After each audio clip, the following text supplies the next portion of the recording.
Assalomu alaykum kichik do'stlar. Yaxshi turdinglarmi?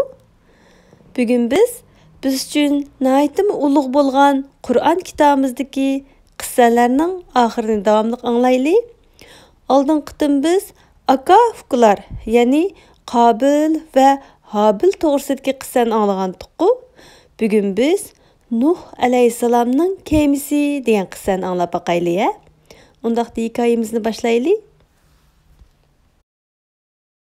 Burunqi zamanda Nuh alayhisalom degan bir kishi o'tgan ekan. U kishi har vaqt Allohni yod etib turdi ekan. Allohni nihoyat yaxshi ko'rdi ekan. Allohmo Nuh alayhisalomni nihoyat yaxshi ko'rdi ekan. Nuh alayhisalom bor yerda yana boshqa nurg'un kishilarmo birga yashaydi ekan. Bu yerdagi kishilar Allohni yaxshi ko'rmaydi ekan. Allohga ibodat qilishni xohlamaydi ekan.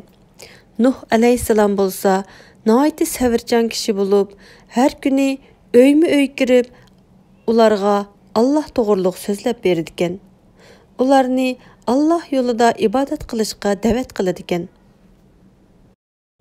Lekin u kishilar Allohga ibodat qilishi u yoqda tursin, Nuh alayhisalomni qattiq masxara qiladi ekan. Uni o'zlaridan yiroqlashtirish uchun qattiq gaplar bilan ayiblaydi ekan, haqorat qiladi ekan. Nuh alayhisalom bu kishilarning kuparlik yo'lidan yalmag'anligini ko'rib, bakma afsuslanadi ekan. Yanada sabr toqat qilib, ularni Alloh yo'lida ibodat qilishga da'vat qiladi ekan. Nuh alayhisalom qo'lidan keladiganligi barliq tirishchanliklarini ko'rsatib, ular uchun ularning Allohga ibodat qilish yo'lini tanlash uchun ko'p ajrlarni singdiribdi. Zo'r tirishchanliklarni ko'rsatibdi. Ammo faqat az bir qism kishilarla Nuh alayhisalomga ergashibdi. Nuh alayhisalomga ergashuvchilar hammasi degidek kambag'al, nomrod kishilar ekan.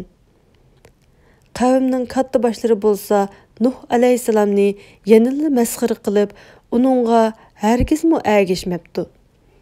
Kupparlikdan hargizmi bosh tortmabdi. Ular Allohdan qo'rqmabdi. Nuh alayhisalom oxiri Allohdan yordam tilabdi. Allohdan Alloh yo'lida ibodat qiluvchilarni o'z panohida saqlashini, kupparlikdan bosh tatmaganlarni bo'lsa jazolab berishini tilab duo qilibdi. Allah Nuh alayhisalomning duosini qabul qilibdi. Hamda Nuh alayhisalomga g'oyat zo'r yo'g'on bir kema yasashni amr qilibdi. Hamda kema yasashning barliq texnikalarini Nuh alayhisalomga bildiribdi. Hamda Nuh alayhisalom va uning ergashuvchilarini bo'lsa o'z panohida saqlaydiganligini, kuparlikdan yanmaganlarni bo'lsa g'oyat zo'r kelkun bilan jazolaydiganligini bildiribdi.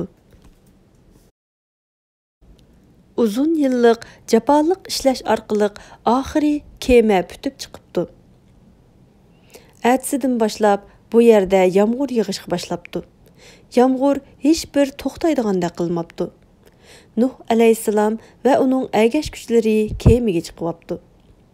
Uningdan keyin Nuh alayhisalom zamindagi hayvonotlarni kemaga chiqaribdi. Ya'ni Allohning amriga binoan har bir hayvonotdan bir erkak, bir kishi qilib, bir juftdan kemaga chiqaribdi. O'chka, qo'y, ot, fil va boshqa hayvonotlar jup bo'lib kemaga chiqishibdi. Qushlardanmi to'xu, o'rdak, qushqoch, burkutlarmi va barliq boshqa qushlarmi jup bo'lishib kemaga chiqishibdi. Bu kemada Nuh alayhisalom va uning ergashuvchilari uchun nihoyat bexatar uylar, hayvonotlar uchun bo'lsa nihoyat bexatar va g'oyat zo'r yo'g'on qo'ton bor ekan. Bu yerdagi Nuh alayhisalomga ergashishni xohlamaganlar kemaga chiqmabdi. Ular biz bunchalik yomg'irdan qo'rqib qolmaymiz deyishibdi. Ular Allohdan qo'rqmabdi. Natijada ular hammasi kəlkün suyida g'arq bo'libdi. Atrofni butunlay suv qoplabdi. Hech bir zaminni ko'rgili bo'lmabdi.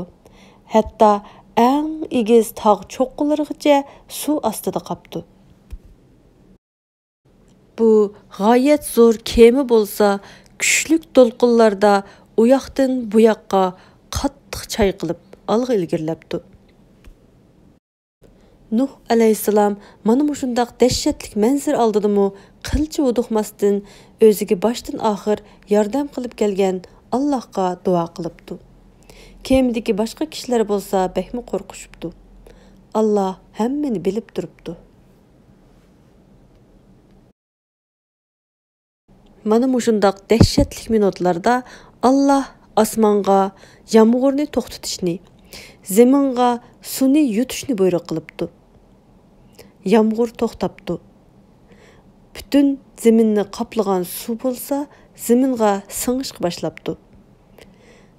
Suvning zaminga singishiga ergishib, asta-asta zamin ko'rinishga boshlabdi. Bu g'oyat zo'r kema bo'lsa, bir tog' cho'qqisida bexatar to'xtabdi. Kemidagi Nuh alayhissalom va uning ergashguvchilari va barliq hayvonot, uchar qush, joni jonivorlar kemidan bexatar holda zaminga tushibdi. Bu g'oyat zo'r voqeaga tarixda To'fon balasi deb nom berilibdi.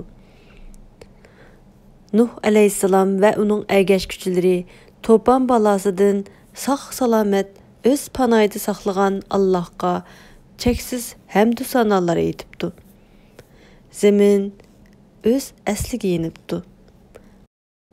Keyingilarga ibrat bo'lish uchun bu To'fon balasi va Nuh alayhissalomning kemasi haqidagi qissa Qur'on Karimda bayon qilinibdi.